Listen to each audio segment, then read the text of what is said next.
بسم اللہ الرحمن الرحیم۔ السلام علیکم ناظرین، فدا عدیل آپ کی خدمت میں حاضر ہے۔ Chief of defence forces Syed Asim Munir کے نوٹیفیکیشن کے حوالے سے بڑی بات ہو رہی ہے، قیاس آرالیاں ہیں، لیکن حکومتی جو حلقے ہیں وہاں سے یہ کہا جا رہا ہے کہ جی اتوار کا دن تھا جب ورکنگ ڈے شروع ہوگا تو یہ معاملہ بھی حل کر لیا جائے گا۔ فی الحال پاکستانی میڈیا کا فوکس جو ہے وہ سارا اس معاملے کے اوپر ہے۔ کچھ لوگ جو ہیں یہ خبر بھی دے رہے ہیں کہ کچھ اختلافات ہیں، کچھ راولپنڈی میں یا اسلام آباد کے کچھ حلقوں میں اس طرح کی باتیں جو ہیں وہ چل رہی ہیں۔ چونکہ میرا اور آپ کا موضوع جو ہے وہ سیکیورٹی معاملات ہیں، ظاہر ہے کہ یہ بھی سیکیورٹی سے جڑا ہوا معاملہ ہے، کیونکہ پورے ملک میں جو سیکیورٹی کی صورتحال ہے اس میں پھر آرمی چیف یا چیف آف ڈیفنس فورسز کے حوالے سے ہی کہا جاتا ہے کہ بہت سارے معاملات جو ہیں وہ وہاں سے دیکھے جاتے ہیں۔ اور بھی کچھ معاملات پہ بات کرنی ہے آج کی ویڈیو میں۔ بنوں میں، ڈیرہ اسماعیل خان میں، کرم میں بڑے حملے ہوئے ہیں، اور یہ جو ڈیرہ اسماعیل خان کا حملہ ہے اس کی میں نے آپ کو تفصیل بتانی ہے۔ دھماکہ ہوا ہے اور مولانا فضل الرحمان نے بڑی سخت باتیں کی ہیں افغان پالیسی کو لے کر، اور انہوں نے پاکستانی اسٹیبلشمنٹ پر بھی جو ہے وہ لفظی وار کیے ہیں، اور اسی طرح انہوں نے جو پاکستانی ملیٹنٹس ہیں جو پاکستان کے خلاف سرگرم ہیں، پاکستان کے اندر سرگرم ہیں، ان کو بھی ایک بڑی رکاوٹ قرار دیا ہے ایک برادر افغانستان کے آگے۔ یہ پوری تفصیل میں نے آپ کے سامنے رکھنا۔ سب سے پہلے میں آپ کو یہ بتاؤں کہ باجوڑ میں جو ایک خطرناک اعلان سامنے آیا ہے، وہاں پہ جرگہ ہوا ہے۔ یہ کس حد تک یہ خطرناک ہو سکتا ہے اس معاملے پہ میں نے بات کرنی ہے، اور اسی پہلے معاملے پہ سب سے پہلے بات کر لیتے ہیں، اور اس کے بعد یہ باقی جو واقعات ہوئے ہیں اس کی تفصیل۔ واقعہ یہ ہے کہ پچھلے دنوں باجوڑ میں انور زیب خان جو تحریک انصاف کے MP ہیں، ان کے حجرے پر حملہ ہوا۔ انہوں نے تو کہا کہ جی ڈرون اٹیک ہوا میرے حجرے کے اوپر، اور اس میں اس کا ایک ملازم جو ہے یہ زخمی ہو گیا تھا۔ اس کے بعد رد عمل میں سالارزئی قبیلے کا ایک گرینڈ جرگہ منعقد ہوا، جس میں علاقے میں بڑھتی ہوئی جو دہشت گردی اور بطخ خوری کے واقعات ہیں اس کے تناظر میں اہم فیصلے کیے گئے۔ وہ باقاعدہ وہ ویڈیو کی صورت میں وہ فیصلے پشتو زبان میں ایک رہنما جو ہیں یہ پڑھ کے سنا رہے ہیں، اور ساتھ میں انور زیب خان بھی کھڑے ہیں، باقی جو جرگے کے مشران ہیں وہ بھی کھڑے ہیں۔ اس جرگے نے متفقہ اعلان کیا ہے کہ دہشت گردوں، ان کے سہولتکاروں اور ان کے خاندان والوں، جن میں بھائی اور دیگر قریبی رشتہ دار شامل ہوں گے، چاہے کسی کا باپ ہے، کسی کا بھتیجا ہے، کسی ملیٹنٹ کا کوئی بھی قریبی رشتہ دار ہے، اس کو ہم اپنا دشمن سمجھیں گے اور اس کے خلاف مشترکہ کارروائی کی جائے گی۔ جرگے کے مطابق جس علاقے میں دہشت گردی ہوگی وہاں رہائش پذیر دہشت گردوں کے خاندان کے خلاف پوری سالارزئی قوم متحد ہو کر سخت اقدام اٹھائے گی۔ یہ ظاہر ہے کہ بہت سخت قسم کا رد عمل ہے، اور انہوں نے کہا ہے کہ اس سلسلے میں مزید جو 8 مطالبات ہیں یہ بھی انہوں نے پیش کیے ہیں۔ سالارزئی عمائدین نے واضح کیا کہ قوم نے ہمیشہ ریاست کا ساتھ دیا ہے، اس لیے آج شرپسند عناصر اور قوم آمنے سامنے کھڑے ہیں۔ عمائدین نے ریاست سے مطالبہ کیا کہ علاقے میں بطخ خوری کا فوری خاتمہ کیا جائے، کیونکہ دہشت گرد آئے روز عوام سے بطہ طلب کر رہے ہیں۔ مزید کہا گیا کہ سالارزئی قوم نے ہمیشہ صف اول میں رہ کر شرپسندوں کے خلاف کارروائیاں کی ہیں اور ان عناصر کے مقابلے کے لیے ہتھیار اٹھائے ہیں۔ عمائدین نے مطالبہ کیا کہ انتظامیہ کی جانب سے ضبط کیے گئے ان کے ہتھیار واپس کیے جائیں تاکہ وہ اپنے علاقے کے دفاع میں مؤثر کردار ادا کر سکیں۔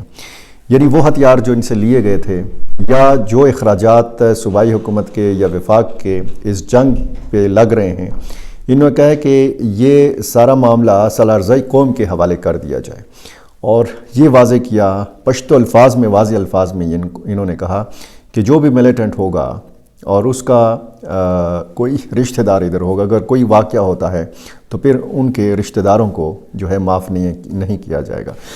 اب یہ ظاہر ہے کہ خانہ جنگی کی صورتحال ہے، انتہائی خطرناک اعلان ہے۔ ایسے ویڈیو پیغامات آپ نے دیکھے ہوں گے کہ کوئی باپ آ کر ویڈیو پیغام دے رہا ہے کہ جو اپنے بیٹے سے لا تعلقی کا اظہار کرتا ہے کہ جی میرا بیٹا باغی ہو گیا ہے یا وہ ریاست کا باغی ہو گیا ہے، میرا آج سے اس کے ساتھ کوئی تعلق نہیں ہے۔ بھائی اٹھ کر بھائی کے خلاف اس طرح کی ویڈیوز آپ نے دیکھی ہوں گی، جنوبی اضلاع سے یہ بہت سارے ایسے واقعات آئے ہیں۔ اب اگر ایک خاندان کا کوئی باغی ہے، کوئی ملیٹنٹ گروپ کے ساتھ شامل ہو گیا ہے، تو پھر اس بنیاد پر پورے خاندان کو کیسے سزا دی جا سکتی ہے؟ یہی قبائل تھے کہ جب اجتماعی ذمہ داری کے تحت جب سزا دی جاتی تھی پورے قبیلے کو، یعنی اس قبیلے میں سے کوئی حملہ ہوتا تھا، کوئی جرم ہوتا تھا، تو وہ جو ایک FCR کے کالے قوانین تھے جن میں اجتماعی ذمہ داری عائد کی جاتی تھی ٹرائبس کے اوپر، تو یہ تو وہی سلسلہ اس جرگے نے شروع کر دیا۔ اب ظاہر ہے کہ اس پہ بات ہوگی۔ اگر انہوں نے یہ حل تلاش کیا ہے کہ جی ہم ایسے لوگوں کے جو رشتہ دار ہیں، جو قریبی رشتے ہیں، ان کو پھر ہم دشمن مانیں گے، تو یہ میری اپنی ذاتی رائے ہے، اور اس میں اگر میں غلط ہوں تو آپ مجھے کمنٹ باکس میں اپنی رائے دیجیے گا کہ یہ کیسے ہو سکتا ہے۔ ایک خاندان میں، یعنی ایک ہاتھ کی تمام انگلیاں برابر نہیں ہوتی۔ کسی خاندان میں ضروری نہیں ہے کہ سارے کے سارے لوگ جو ہوں وہ محب وطن ہوں۔ کہیں نہ کہیں اس طرح کے ظاہر ہے کہ یہ جو ملیٹنٹس ہیں یہ کسی نہ کسی خاندان سے تعلق رکھتے ہیں، یہ کسی نہ کسی قبیلے سے تعلق رکھتے ہیں، یہ تو حقیقت ہے۔ لیکن یہ کہنا کہ جی اس کو پھر سزاوار قرار دیا جائے گا، یعنی کوئی ملیٹنٹ ہے، اس نے کوئی کارروائی کی ہے اور لوگوں کو پتہ ہے کہ جی اس ملیٹنٹ کا یہاں پہ بھائی ہے، اس کے بھائی کا گھر ہے، یا اس کے بانجے بھتیجے ہیں، یا اس کے اور قریبی رشتہ دار ہیں، یا اس کا والد ہے، یا اس کی بہنیں ہیں گھر میں، تو یہاں پہ تو گھروں کو بھی مسمار کر دیا جاتا ہے، گھروں کو نظر آتش کر دیا جاتا ہے۔ تو یہ حالات کس طرف لے کے جائے جا رہے ہیں؟ ایک واقعہ ہوا بنوں میں، ایک ملیٹنٹ ایک گروپ نے کسی نوجوان کو اغوا کر لیا، اور پھر لوگوں نے کیا کیا کہ جس پہ شک تھا اس ملیٹنٹ کے والد کو اپنے پاس رکھ لیا، اور جب تک اس نوجوان کو نہیں رہا کیا ملیٹنٹ گروپ نے، اس ملیٹنٹ گروپ کے ایک بندے کے والد کو نہیں رہا کیا لوگوں نے۔ تو یہ اس قسم کی جو صورتحال ہے یہ انتہائی خطرناک ہے۔ یہ تھا ایک واقعہ جس پر بات بنتی تھی۔ اچھا، بنوں میں سیکیورٹی فورسز کے قافلے پر ایک حملہ ہوا، ایک اہلکار اس میں شہید ہوا ہے، 2 زخمی ہوئے ہیں۔ واقعہ پیش آیا ہے میران شاہ روڈ پر، بنوں ایئرپورٹ کے قریب۔ یہ فعال نہیں ہے یہ ایئرپورٹ، اس کے قریب یہ واقعہ ہوا ہے، اور یہ فوری طور پر CMH میں ان زخمیوں کو منتقل کیا گیا ہے۔ کرم میں 2 پولیس اہلکار جو ہیں یہ شہید ہوئے ہیں، 6 زخمی ہوئے ہیں، اور یہ بتایا گیا ہے کہ ایک پولیس پوسٹ چنارک کرم ڈسٹرکٹ میں اس پر حملہ کیا گیا ہے ملیٹنٹ کی طرف سے، ملیٹنٹ جو گروپ ہے مقامی طور پر، اور اس میں 2 اہلکار شہید ہوئے ہیں۔ ڈیر اسماعیل خان کا جو واقعہ ہے یہ سیکیورٹی فورسز کی گاڑی پر IED دھماکہ ہوا ہے، 3 جوان اس میں شہید ہوئے ہیں، 2 زخمی ہوئے ہیں، اور یہ کراچی میں بتایا گیا ہے کہ فورسز کی گاڑی جا رہی تھی جب اس کو IED سے نشانہ بنایا گیا، اور 3 جو جوان ہیں جن میں حوالدار صدام، سپاہی عرفان، سپاہی عابد شامل ہیں، اور ایک میجر رینک کے حیدر نامی اور سپاہی مبشر، یہ شدید زخمی ہوئے ہیں۔ فوری طور پر اس علاقے کو جو ہے وہ تحویل میں لیا گیا، محاصرے میں لیا گیا، سرچ آپریشن شروع کر دیا گیا، اور جس طریقے سے ہوتا ہے ہر واقعے کے بعد تو پھر ملیٹنٹس یا حملہ آور جو ہیں یہ فرار ہونے میں کامیاب ہو جاتے ہیں۔ مولانا فضل الرحمان نے جو باتیں کی ہیں وہ ظاہر ہے کہ وہ اپنے روایتی انداز میں بات کرتے ہیں، لیکن انہوں نے جو آج باتیں کی ہیں افغان پالیسی کو لے کر، اور پھر کالعدم جو تنظیمیں ہیں یا جو ملیٹنٹ گروپس ہیں ان کے حوالے سے بھی بات کی ہے، پاکستانی جو پالیسیاں ہیں ان کو بھی نشانہ بنایا ہے۔ یہ پوری تفصیل اگر میں آپ کو زبانی بتاؤں گا تو پھر ظاہر ہے کہ میں پھر صرف آپ کو پڑھ کے سناؤں گا۔ یہ جامعہ اسلامیہ مردان میں انہوں نے خطاب کیا ہے۔ اس خطاب کا تھوڑا بہت حصہ جو ہماری امن و امان کی صورتحال کے حوالے سے ہے، افغانستان کے حوالے سے ہے، ان کے دورے افغانستان کے حوالے سے انہوں نے بات کی ہے، اور انہوں نے جو افغان تاجروں یا جو مقامی تاجر ہیں جن کا افغانستان کے ساتھ کاروبار وابستہ ہے ان سے جو ملاقات ہوئی ہے اس کا بھی احوال بتایا ہے۔ یہ شاید مختصر کلپ نہ ہو، لیکن یہ کلپ میں اس لیے لگا رہا ہوں ان کی تقریر کا تاکہ آپ کو پوری طرح ان کی بات سمجھ آئے، اور مجھے یہاں پہ دیجیے اجازت۔ میرا چینل آپ نے ابھی تک سبسکرائب نہیں کیا، یہ کر لیجئے، اور مجھے اپنی رائے سے ضرور نوازا کیجیے۔ اس کے بعد آپ مولانا فضل الرحمان کا وہ خطاب سن سکتے ہیں جس میں بہت سارے وہ معاملات انہوں نے ڈسکس کیے ہیں جن پر میں اور آپ روزانہ بات کرتے ہیں۔ بہت شکریہ۔ تمہاری افغان پالیسی ناکام پالیسی، 78 سال گزر گئے، ایک مستحکم پاکستان 78 سال کے بعد افغانستان کو اپنا دوست نہیں بنا سکا۔ ہمیں ضرورت تھی کہ ہم ایک افغانستان دوست، پاکستان دوست افغانستان بنائیں۔ ہم نے روس کے خلاف جہاد میں ان کا ساتھ دیا، لیکن امریکہ کے خلاف جنگ میں ہم نے امریکہ کا ساتھ دیا۔ پھر بھی ہم نے ان کو کچھ رعایتیں ضرور دی تھیں۔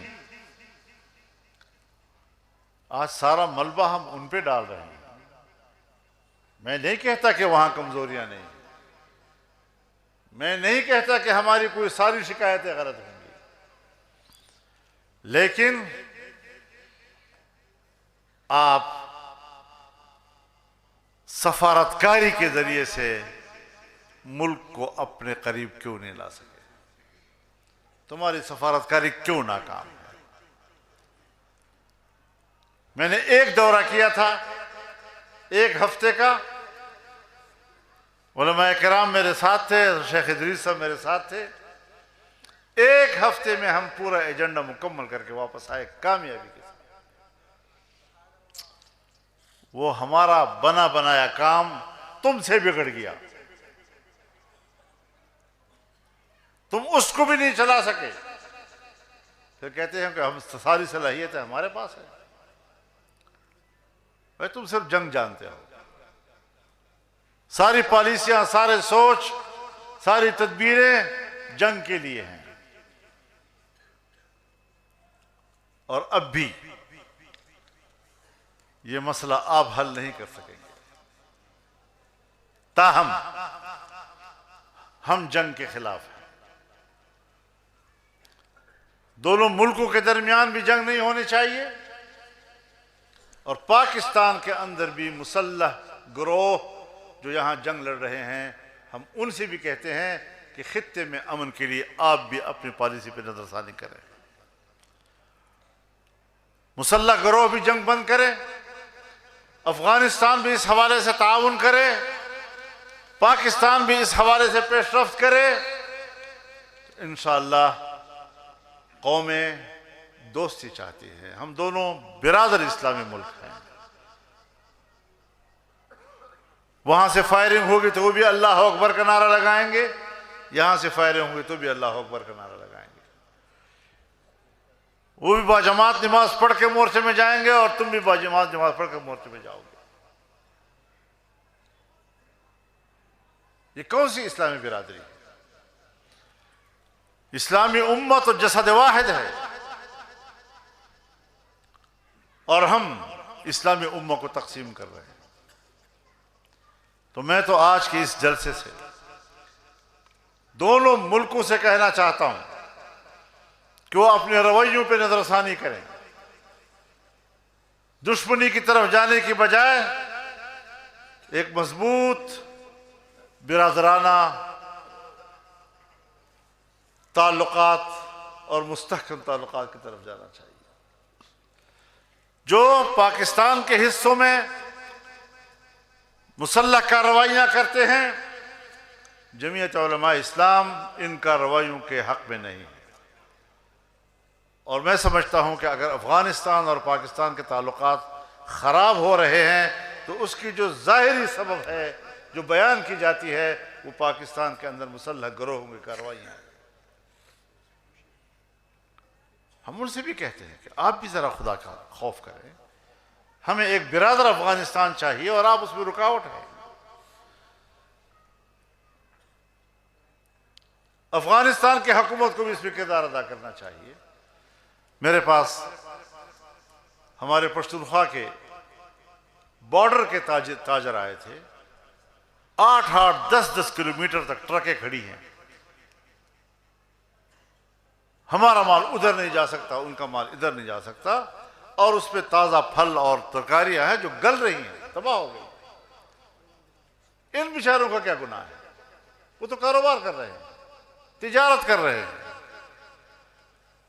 وہ بھی ہمارے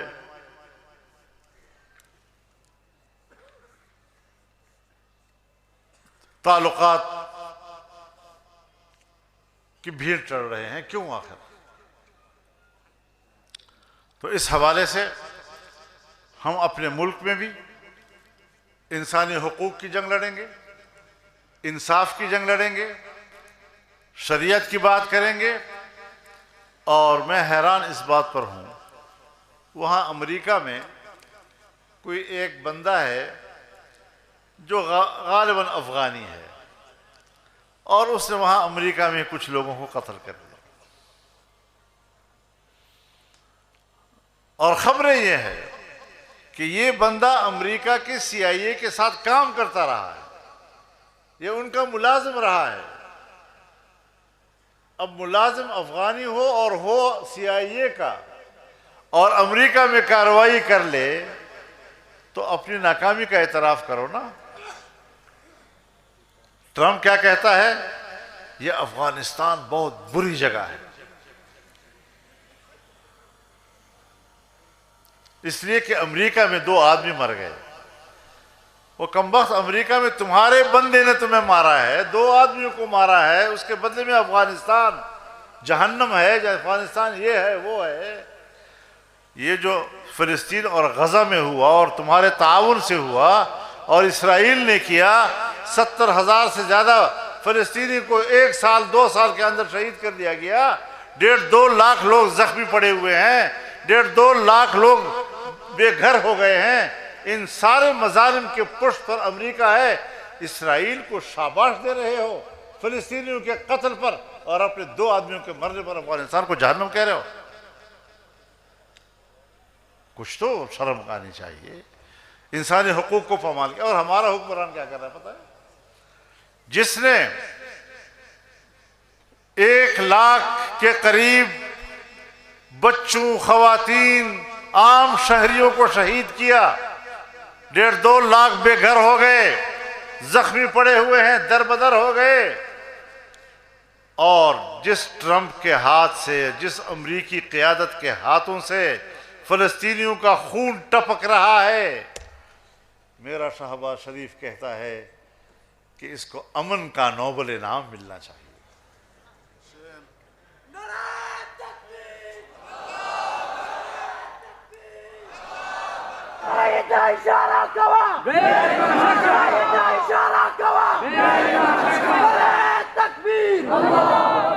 یہ ہمارا شہباز ہے بھائی،